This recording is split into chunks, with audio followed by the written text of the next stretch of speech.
U.S. stocks ended lower on Wednesday, with megacap stocks dragging down the main indexes as investors grew less confident about future rate cuts from the Federal Reserve.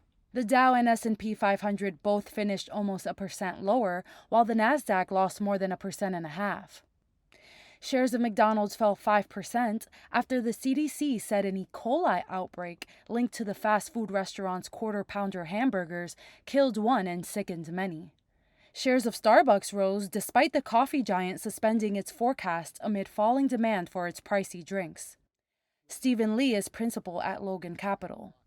The market today does seem a little bit weakness driven, somewhat by some concerns about the consumer that had been expected to be a little more resilient after the Fed rate cuts, that maybe there's some disappointment. So you're seeing some of the quick service restaurants, the McDonald's, Starbucks commentary, and some others, cast a little bit of doubt on consumer strength. So we see some of those names leading the market down.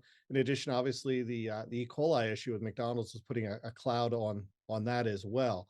So in general, while earnings have been okay, today's been a little bit of a disappointment versus what we've been seeing in the past week or two.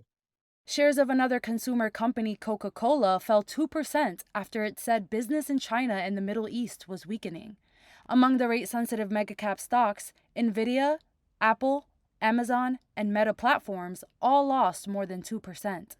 The decline comes as 10-year Treasury yields reached a 3-month high, with investors reassessing the Fed rate cut outlook over the next few months, against the backdrop of strong economic data and the upcoming presidential election.